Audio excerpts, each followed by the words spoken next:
आज की इस प्रेस कॉन्फ्रेंस में भाई पीछे शांति दे दो अब।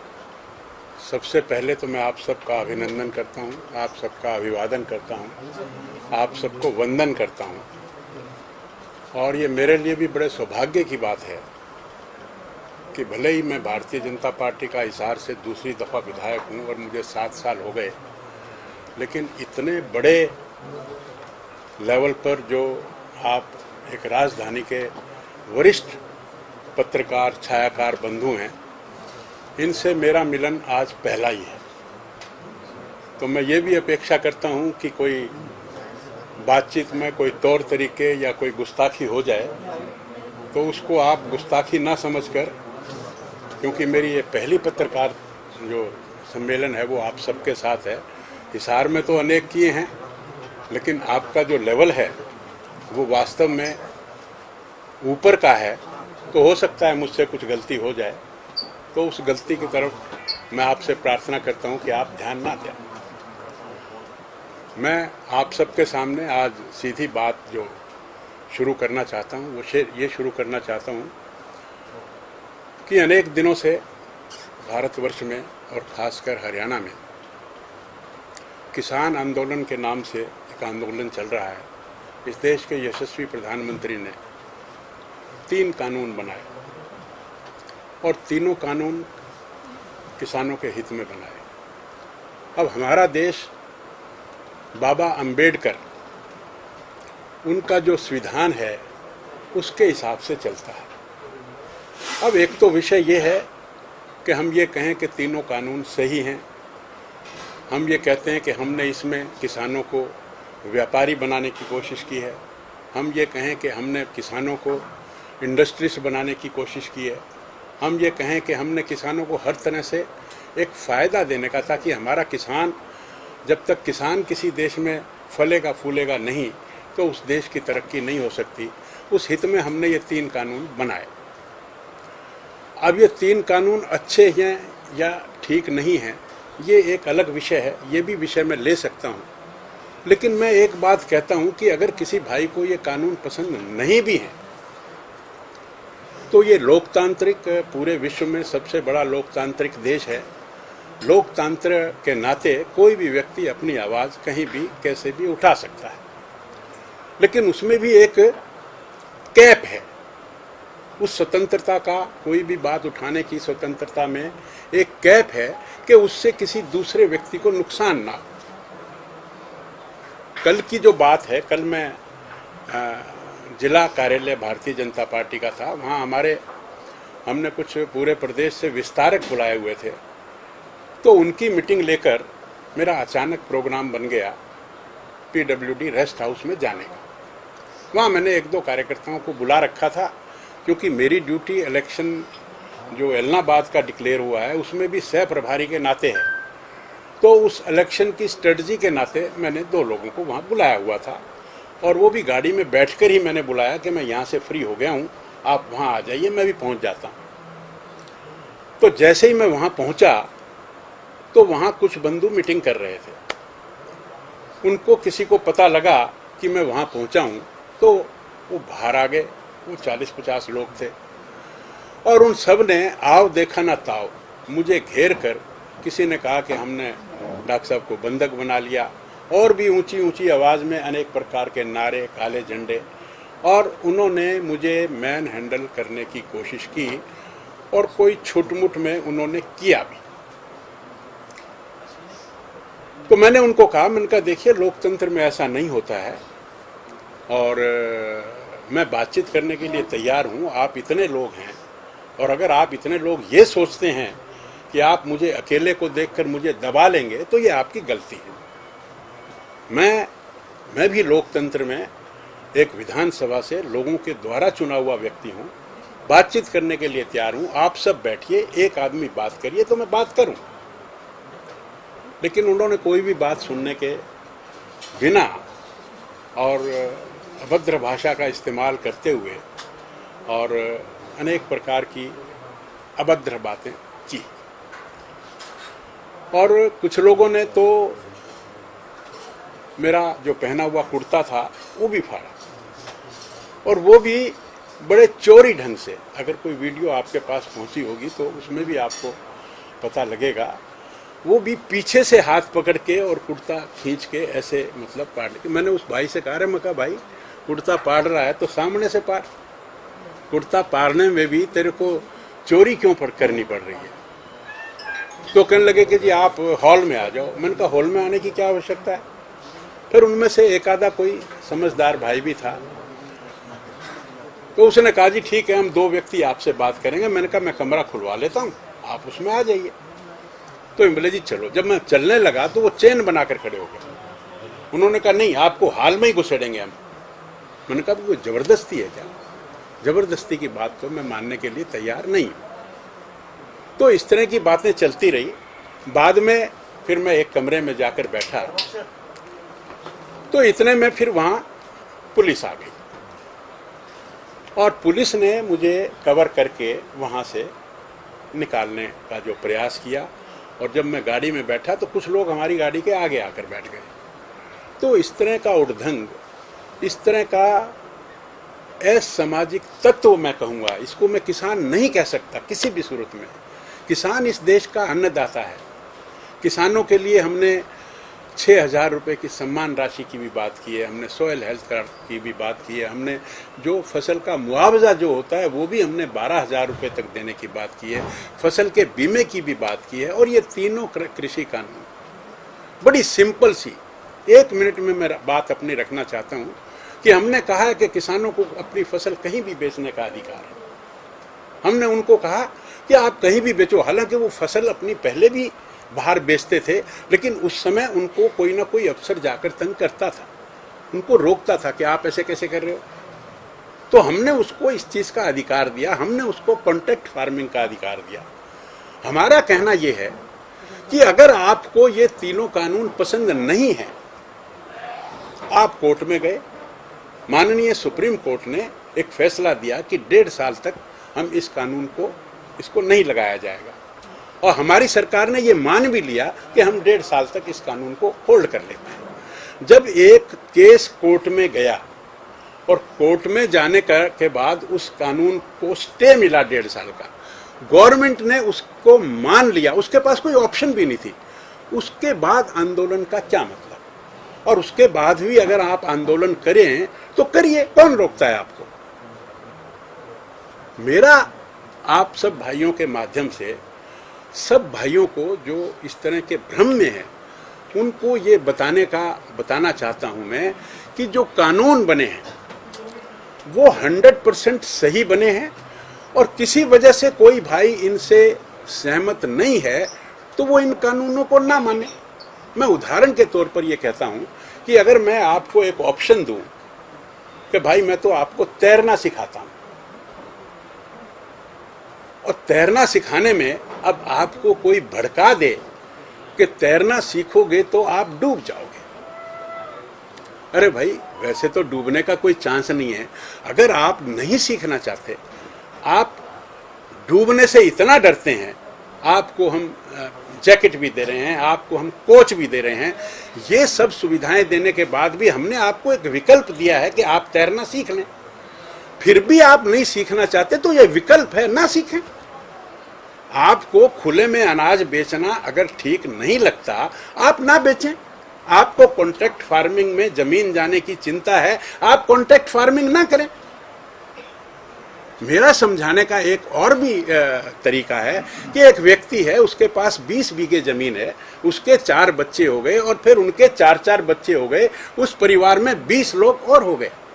अगर वो केवल अपनी फार्मिंग करेंगे तो 21 लोगों का निर्वाह नहीं हो पाएगा। हम ये कहते हैं कि उनमें से 8-10 जो बच्चे हैं वो फसल को लेकर गलियों में बेचे ना। टमाटर 2 रुपए किलो अगर आप मंडी में देते हैं और रेडी पर ले जाकर अगर आप बेचेंगे तो वो 40 रुपए किलो बिकेगा। आपके घर में इतनी बहुएं हैं, इतनी बेटियां हैं, आलू है, आलू आपका 2, 3, 4 रुपए मंडी में बिकता है, लेकिन अगर आप उसको बॉयल करके उसकी चिप्स बनाकर बेचेंगे, एक स्मॉल स्केल इंडस्ट्री लगाएंगे, तो आपको आलू चिप्स बेचने में वो आपका 100 रुपए किलो, 150 रुपए, 200 रुपए किलो बिकेगा। थोड़ा सा अडानी और ये जो अंबानी हैं, ये जिस रेट में बेच रहे हैं, आप इससे थोड़ा सा कम रेट में बेचोगे। हम आज भी हमारे घर में जो आलू चिप्स बनकर तलता है उसको खाना पसंद करते हैं, बाजार से जो पैकेज में आता है उसको खाना पसंद नहीं करते।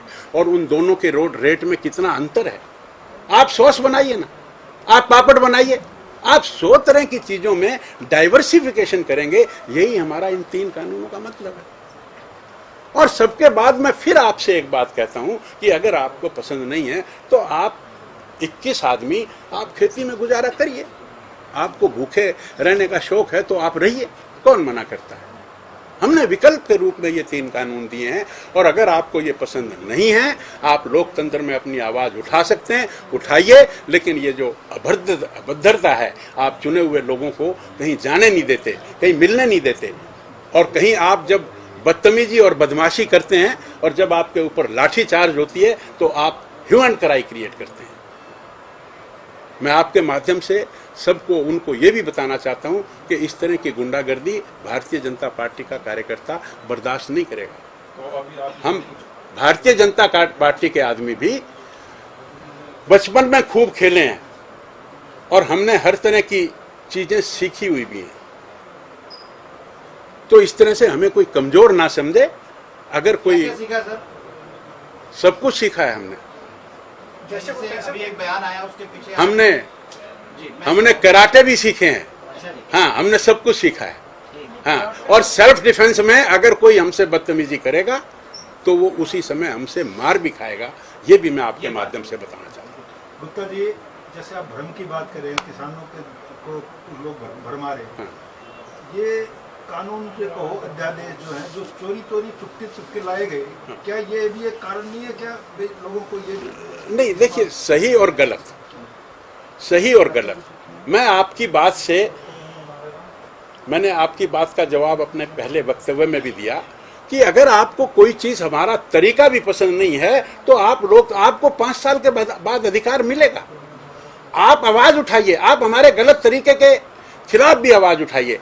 लेकिन ये गुंडागर्दी, ये बदमाशी, कोई भी किसी चीज को चलने ना देना, हम आपको कोई उद्घाटन नहीं करने देंगे, हम आपको घर नहीं जाने देंगे, हम आपको रेस्ट हाउस में नहीं आने देंगे, इस तरह की बातें, ये बाबा अंबेडकर का संविधान है। तो इसके पीछे वर्मा जी, एक मिनट ठहरो, एक मिनट।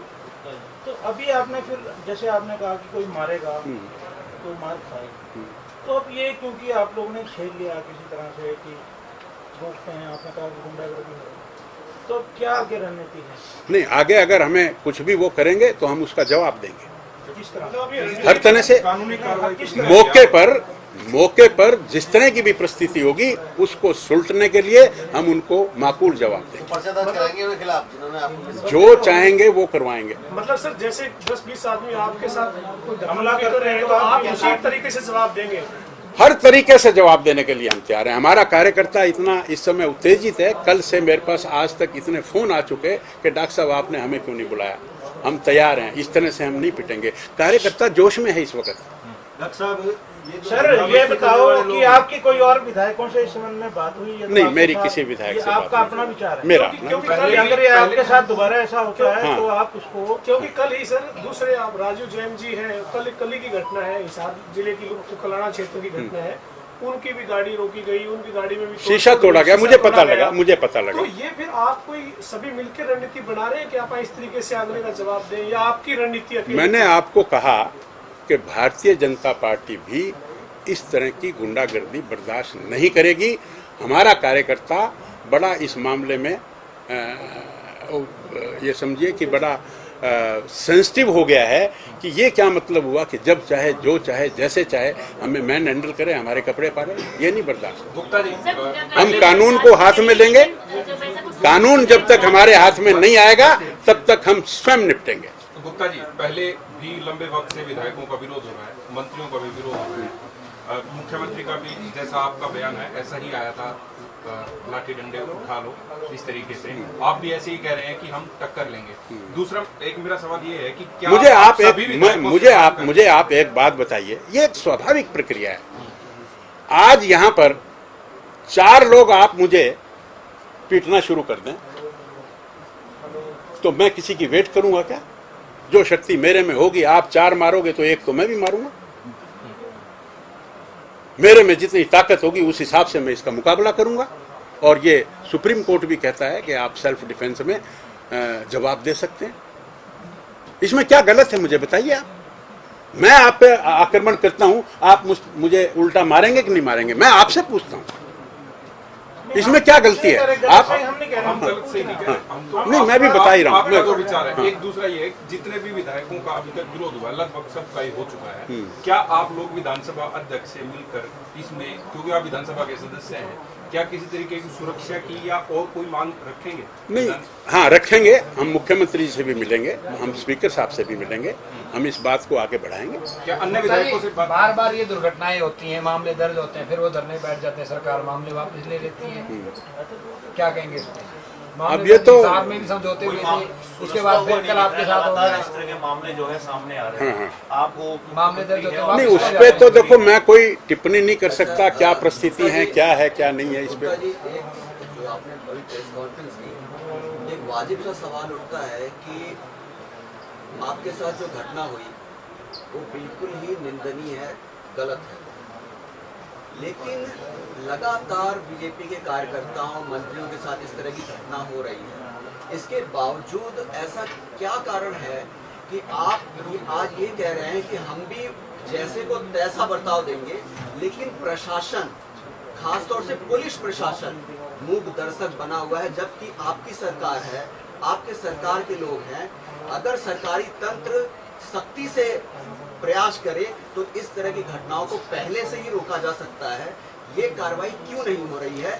आप लोगों को आज मजबूर होकर के इस तरह के बयान क्यों देने पड़ रहे हैं? नहीं, देखिए आपकी बात ठीक है, पर ऐसी बात नहीं है कि एडमिनिस्ट्रेशन अपना काम नहीं कर रहा। आफ्टर ऑल 20 मिनट के बाद वहाँ पुलिस एडमिनिस्ट्रेशन पहुँचा और उसने जो अपना काम करना चाहिए था वो किया। और हर समय 24 घंटे मैं 20-25 पुलिस वालों को लेकर चलूं या कोई भी चले, ये भी संभव नहीं है। ये तो जनता भी जागरूक होनी चाहिए, और जो बदमाश लोग हैं, जो असामाजिक तत्व हैं, उनको जनता को भी नकारना चाहिए। सर, लेकिन जिस तरह से आपने कहा कि पुलिस प्रशासन ने वहाँ पे अपना काम किया, लेकिन आपके साथ मैन हैंडलिंग हुई, तो क्या मौके से कुछ लोगों को वहाँ से उठाया गया, डिटेन किया? मुझे इसकी जानकारी नहीं है। आपकी तरफ से कोई शिकायत? मेरी तरफ से कोई शिकायत नहीं। कोई शिकायत नहीं है। अब आगे क्या करेंगे आप? शिकायत देंगे आगे? नहीं, मैं कोई शिकायत नहीं दूंगा। मैं ये पॉलिटिकल मूव है, इसको पॉलिटिकल ढंग से नहीं। आप ये बताओ कि आपके, जैसे आपने कहा कि ये पुलिस आई है, पुलिस अपने आप करेगी जो करेगी। तो पुलिस की तो कल कोई कमी नहीं पाई आपने? कल जो हुआ पुलिस के आने के बाद उसने उनको अलग किया और हम जिस तरह से माहौल चल रहा है, पुलिस को पहले नहीं प्रबंध करना चाहिए था वहाँ पे? अब ये तो पहले उनको पता था, नहीं था, ये तो आपको ही नहीं पता था। मुझे ही नहीं पता था कि मैं जाऊंगा। बेसिकली तो आज नहीं, तो अब आप ये बताओ सर, कुल मिला के कैसे को तैसा जवाब दिया जाएगा? अब बेसिकली मैंने आपको सारी बातें बताई, आप इसमें से कोई भी चीज चूज करके अपने ढंग से प्रेजेंट कर सकते हैं। नहीं, आप ये बताओ कि आप अब जैसे को तैसे वाली बात है, मतलब जवाब दिया जाएगा। देखिए, सेल्फ डिफेंस, देखो सर, सेल्फ डिफेंस में हम मैं जो बात कह रहा हूँ, अगर कोई मुझे मैन हैंडल करेगा और जिस ढंग से करेगा, तो मेरे में जितनी शक्ति होगी और उस समय मेरे पास जितनी फोर्स होगी, मैं अकॉर्डिंगली उसका जवाब दूंगा। सर, मेरा सवाल फोर्स को लेकर ही है। जिस तरह से आप लोग आपको पुलिस सिक्योरिटी मिलती है, आपके समर्थक आपके साथ चलते हैं, कल की घटना के बाद हम माने कि जो कोई और भी आप अपने हमारे साथ हमारा गनमैन उस समय था, वो हमारे आगे के लिए जैसे आपने कहा कि भाजपा के जो, हाँ बोलिए, क्या बोल रहे थे? जिन लोगों ने तो बात ही नहीं। देखिए, मेरी बात सुनिए, आपके साथ 2 साथी हैं और ये 50 आदमी आपके खिलाफ लगेंगे तो आप नहीं, आपके साथी, आप मेरी बात सुनिए, आपके 2 साथी हैं, 50 लोग आपके खिलाफ हैं, तो आपका कुर्ता फाड़ ही सकते हैं वो। गुप्ता जी, अब ये बताओ सर, जिन लोगों ने दंगा मस्ती की, क्या उनका कोई सियासी मकसद भी है? अब इसको सियासी कहो या कुछ भी कहो, कानूनों के बारे में मैंने अपनी जो मेरी राय थी वो मैंने आप सबको बताई, आप सबके माध्यम से जनता को बताई ये और अभी ना मैंने आपकी बात क्लियर नहीं हो रही। अभी जैसे आप कल गए वहाँ मीटिंग कर रहे हैं, कार्यकर्ताओं की थी, जिनकी भी थी, फिर भी ऐसा हो गया। आगे से अपनी सुरक्षा, एक तो आपको जैसे ऑफिशियली पुलिसमैन मिले होते हैं, एक प्रशासन के हैं, एक हम अपने ओन कर लेते हैं, या एक हमारा जो संगठन है, हम उनके जो लोग, हम आपने कहा कि लाठी डंडा खेल, वो संभव नहीं है जी। हम वैसे लेके चलेंगे कि अपने नहीं, वो संभव नहीं है।